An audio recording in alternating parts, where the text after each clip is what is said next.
Hey guys, it's Destiny back with another video, and you're watching the Decimania channel on YouTube. And today's going to be a DVD review that I've technically kind of done before, but not in full detail. It was part of another video that I already did. So today we're going to be reviewing Brian Pillman, Loose Cannon.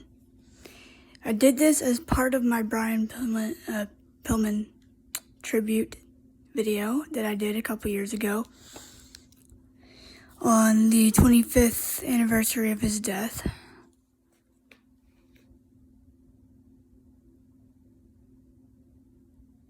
So I did that, and I didn't review it in full detail, so that's what I'm going to do now. One of my favorite wrestlers of all time, Brian Pillman. I'm really hoping that his son, Brian Jr., does good in WWE. I think he's doing pretty good in NXT right now, but please subscribe to the channel if you haven't already. If you like what I do here, please hit that notification bell, hit the like button as well. Today we're reviewing Brian Pillman, Loose Cannon, one of the greatest of all time. Here's the cover. There's Brian on the front. Sorry, this cover's a little beat up, I know. And then here on the back.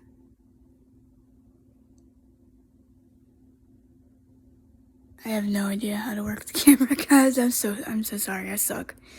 That's what happens when you're blind. But whatever. Let's see. Open up case, and I'll show you the insert.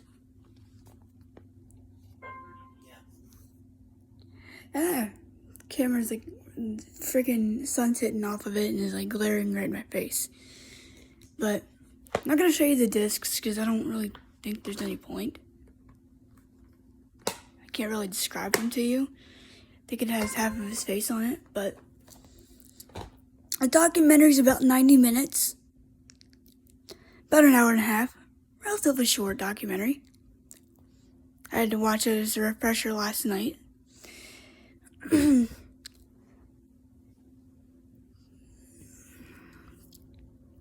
Let's see, they interviewed his sisters, I think Angie and Linda. Of course, Linda was on the Dark Side of the Ring episode too, which I'll review at some point. I'm gonna do a little bit of Brian Pillman stuff this year, so stay tuned for that.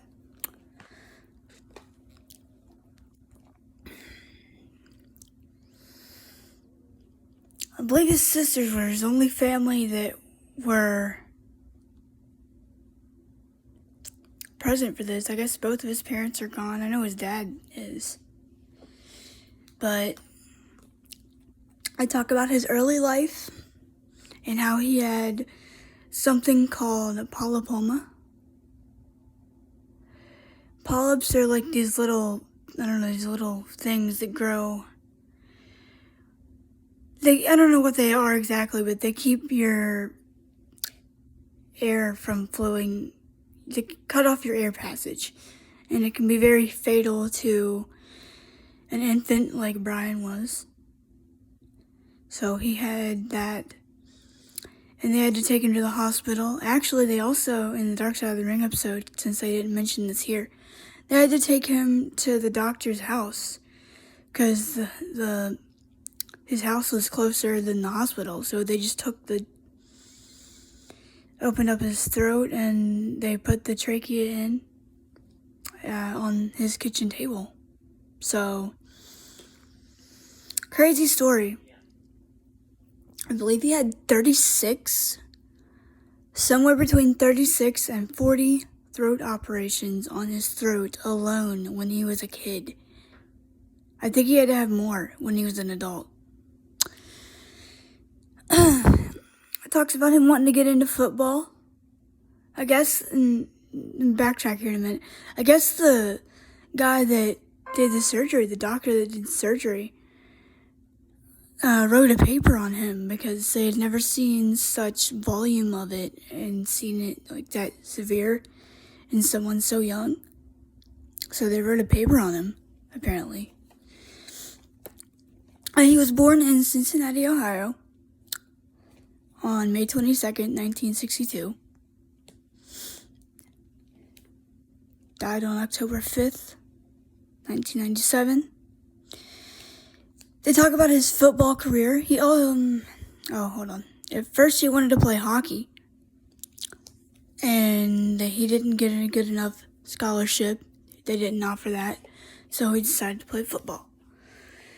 And his coaches were always like, or people would always tell him, you're too little, you can't play. But the coaches, gave him, told him, look, that's our star player. He's the one that's here doing all this stuff that most of these guys probably couldn't do. Like, he's doing stuff that normal-sized people do. Like normal football players. Brian was the smallest guy on his team. He got signed with the Cincinnati Bengals. Don't remember what year it is. I don't know if his record still holds. He has some kind of record at Miami of Ohio. And Kim Wood, his trainer, would always say, we used to work the heck out of those guys. And Pillman never quit.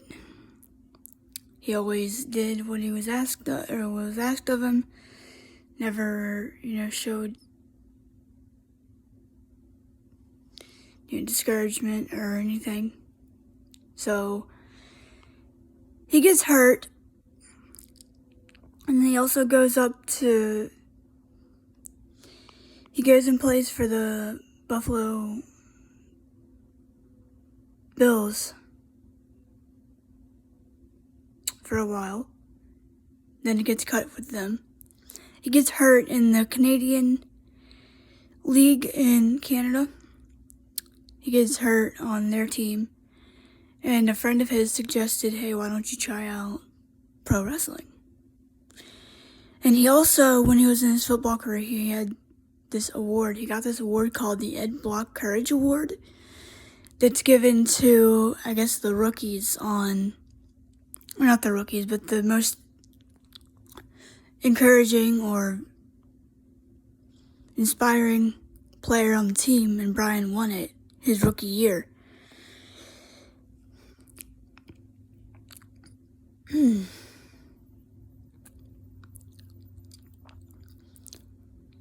So he goes up to Canada after his football career, after he gets hurt, and he trains with the Hart family.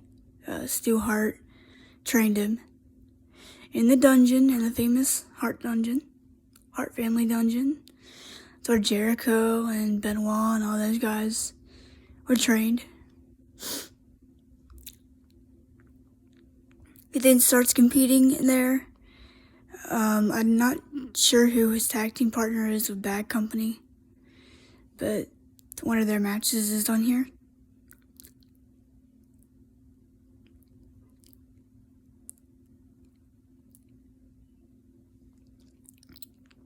There's a Bad Company promo on the discs extras.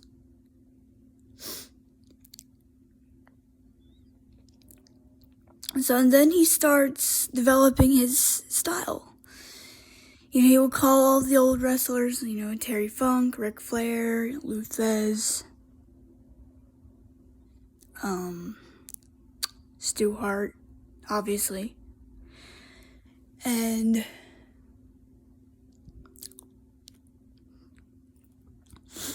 came up with the Flying Brian nickname because of his high-flying, innovative offense that he would come up with.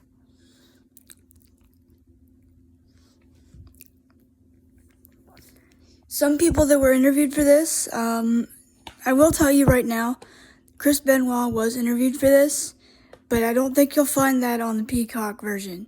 If you want to watch this thing unedited and uncut or anything, without anything taken care of or taken out, then get this DVD.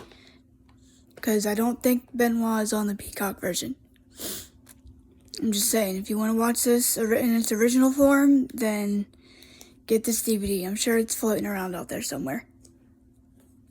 I got this for clearance for $20 at an FYE. And back in 2017, so that's how I found it. Some people that were interviewed for this, you had Chris Benoit, I believe Dean Malenko was interviewed, I think. Dusty Rhodes, Goldust, Kim Wood was interviewed, Jim Ross, Bruce Pritchard. Did I say Stone Cold? Stone Cold was interviewed. Road Warrior Animal.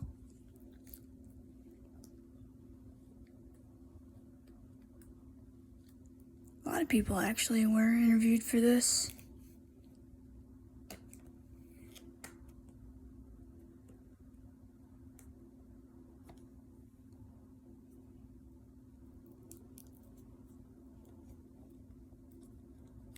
But, a lot of people were interviewed for this. His wife Melanie, or his widow. A couple of his kids were, but they didn't say much. They just kind of gave statements at the end of the documentary. His sisters, like I said, were interviewed.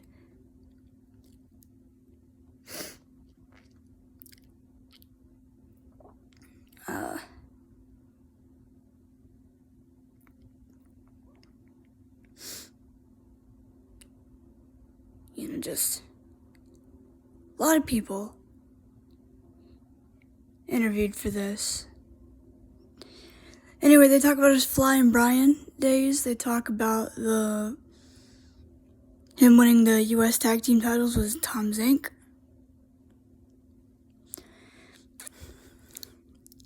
The Z-Man. They talk about the Cruiserweight title tournament, or not the Cruiserweight, but the Light Heavyweight title tournament, and he was the first guy to win it.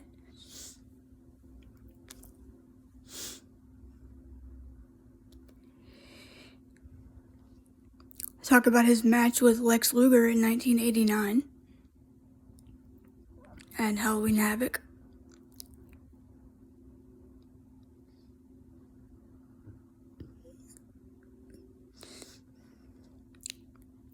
I'll talk about his marriage to Melanie Pillman and how a friend of hers introduced him, or to her to him, because one of her friends was dating a wrestler at the time.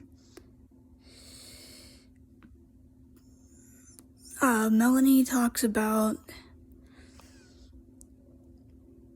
how they met and how when they had Brian Jr., he kind of had everybody in common as far as his siblings go.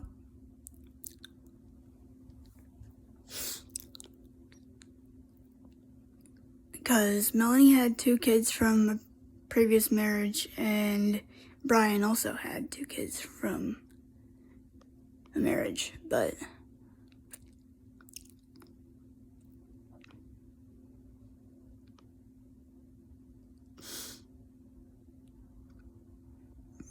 let's see.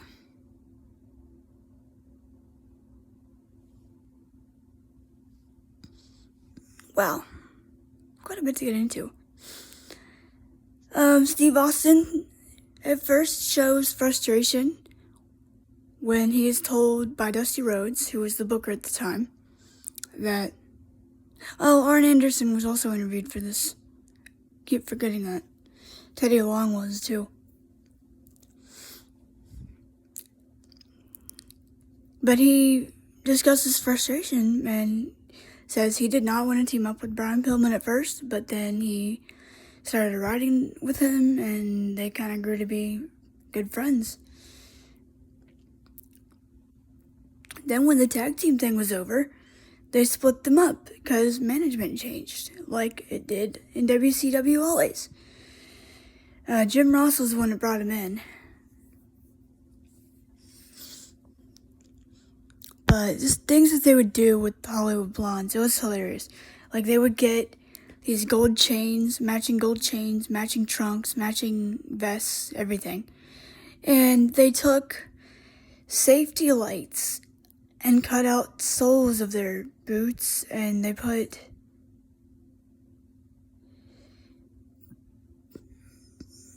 safety lights in the bottoms of their boots, their wrestling boots, so they would light up when they walked.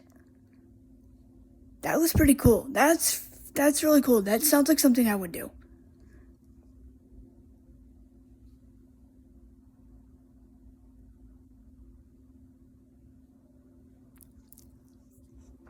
And then they split them up because people that shouldn't have been in charge were in charge, and they split them up. You know, they were always blaming somebody. They were always blaming Pillman and Austin because, we can't blame Ric Flair because he's the champion and all that stuff. They did the segment, the Flair for the Old, on Ric Flair's Flair for the Gold show. But Pillman called it the Flair for the Old, and he had Ric Flair on, and they were like joking about his age and all that stuff. He joins the Four Horsemen, and they talk about the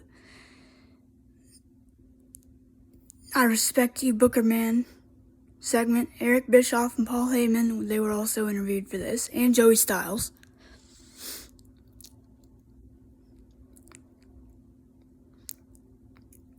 And then he goes to ECW. If I miss anything, I apologize. It's just kind of hard for me to take notes.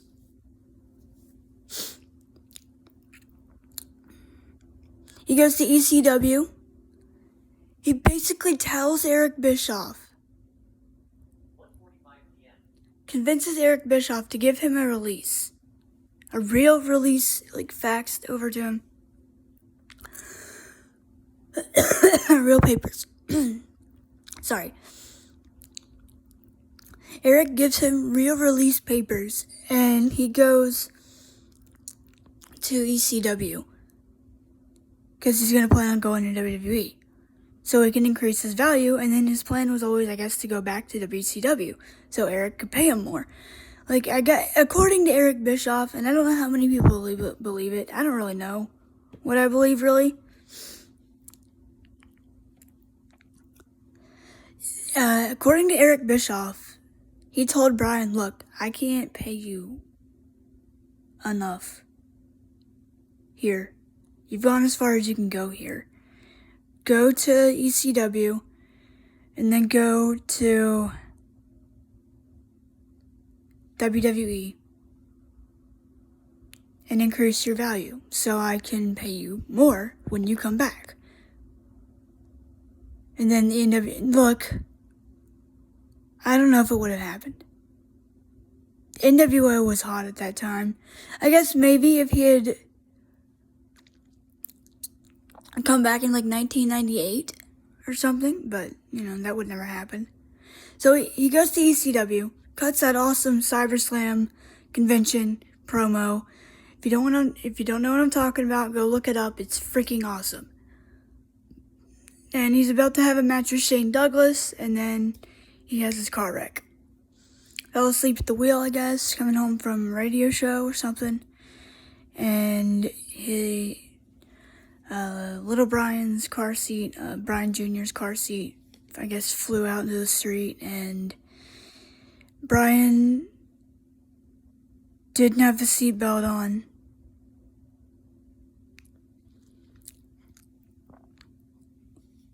He pierced the top of the convertible, or the Humvee, and flew away from it. They said maybe a good 40 or 50 feet. I can't imagine this. He had to have 6 different doctors, I think they said, constructing his face to put it back together.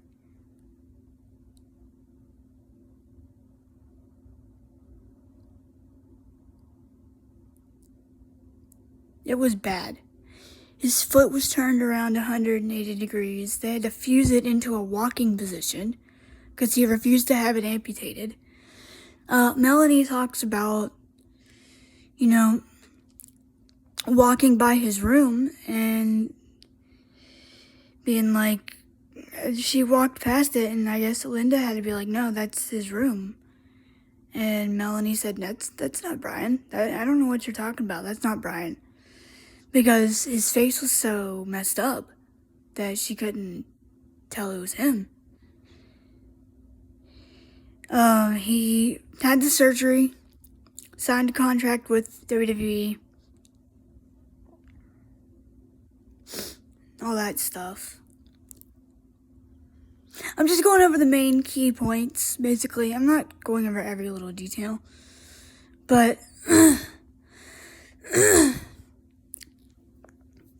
signs a contract with WWE. There's the King of the Ring promo he cuts on Steve Austin and Bret Hart.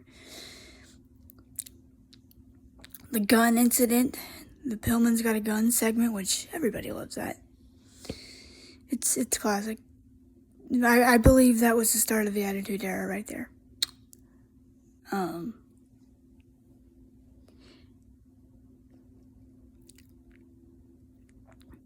He gets his ankle rebroken in storyline so he can have another surgery.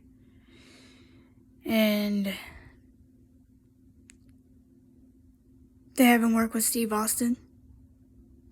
I mean, he worked with Steve pretty much most of his time there, really. He had that feud with Goldust. Mick Foley was also interviewed for it. And they talk about him joining the Hart Foundation with Owen, Brett, Davey, and Jim Neidhart. It's hard to believe Brett's the only one still alive out of those guys. It's sad. And I'd figure at least Owen and Pillman would still be here. But,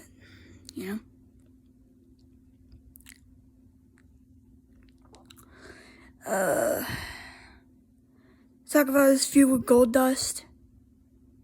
He wrecked a couple of rental cars. Jim Ross had him on color commentary for Shotgun Saturday Night. But he wanted to wrestle. And he would get off of the IVs when he would go or leave home. And then come back and plug himself back into the IV because he was in so much pain. He had to do that. Because it's hard to monitor people like that when they're on the road and they're supposed to be taking pain medication for injuries and stuff, but I don't know. Brian's story is just sad. Almost done with the documentary, and then I'll go over the matches. I'll talk about his feud with Goldust and how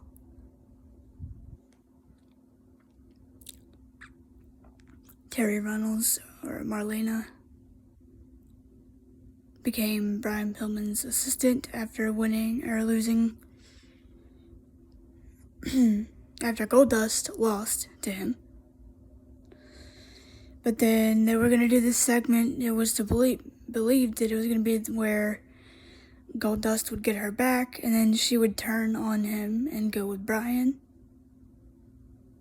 But that never happened because of Brian's untimely death. He died in his hotel room, and they showed footage from that awful interview that Vince did with Melanie. And I haven't really liked Melanie a lot over the years. Not that I don't like it. She's just had issues. But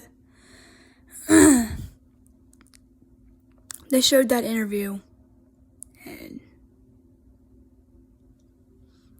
they didn't handle that tribute very well. Wish they would have given him more, and I wish that they would mention him more. because he was very good. That kind of wraps up the documentary. Everybody kind of just talks about how they miss him and all that. The matches on disc 1 are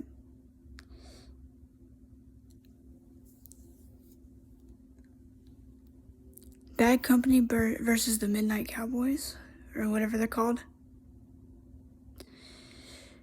Halloween Havoc 1989 versus Lex Luger. I actually haven't seen any of these matches from disc 1. Tom Zank and Flying Brian versus Fabulous Freebirds for the USA Tag Team Champions.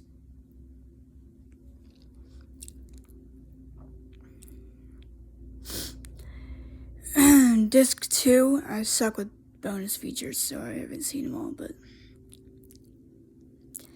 Wrestle War 91, it's Sting, Brian Pillman, and Steiners versus Four Horsemen. That's Barry Windham, Sid Vicious, Ric Flair, and Arn Anderson. Or maybe it's Zbyszko. I don't know, there was so many reincarnations of that group. That was where Pillman almost freaking died the first time, because Sid powerbombed him and he almost hit the top of he hit the top of the cage and he got knocked out. Four Horsemen won.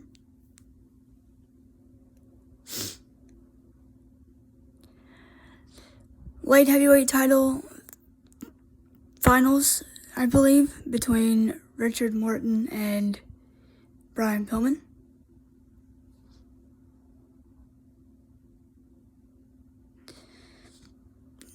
Loser leaves town match between Pillman and El Caliente.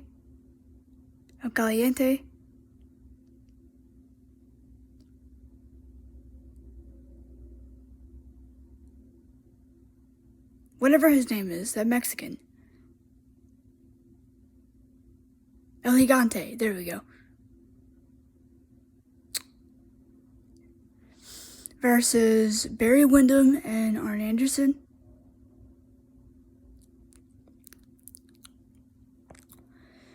Pillman and Barry Windham versus Tom Zank and Johnny Gunn.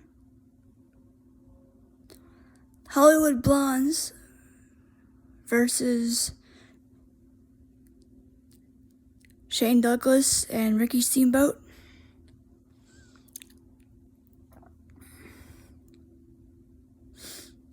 Thunder Cage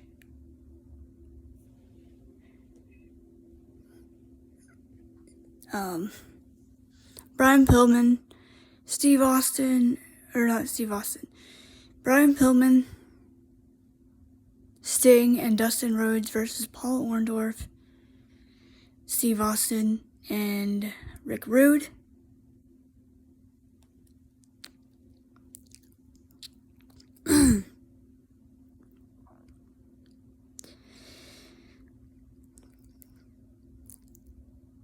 Versus Jushin Thunder Liger on the first ever edition of Monday Nitro, 1995.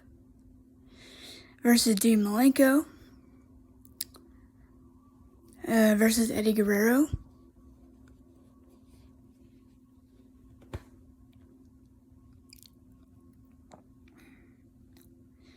Versus Stone Cold Steve Austin on Raw.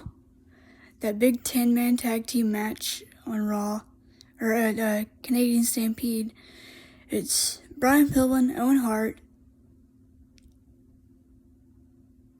It's basically the Hart Foundation. It's Brian, Owen, Jim, Neidhart, Bret Hart, Davey Boy Smith versus Ken Shamrock, Goldust, the Road Warriors, and Stone Cold Steve Austin.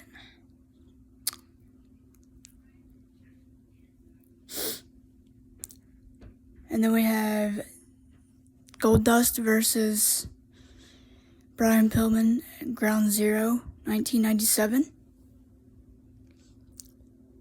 And then again versus Jushin Liger at Wrestle War 2. Or Super Brawl, maybe. Super Brawl 2. But that's all the matches. Sorry if I missed anything, but I just had to go off of the top of my head.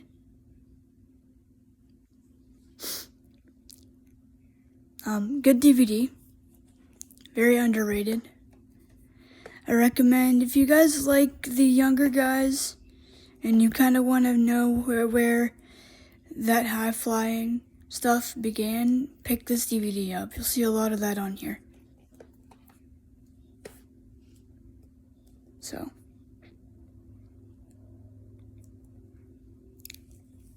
pick it up if you haven't. Very good DVD. I really love this. I highly recommend it. And you guys have a good rest of your day. I'll see y'all later. Peace.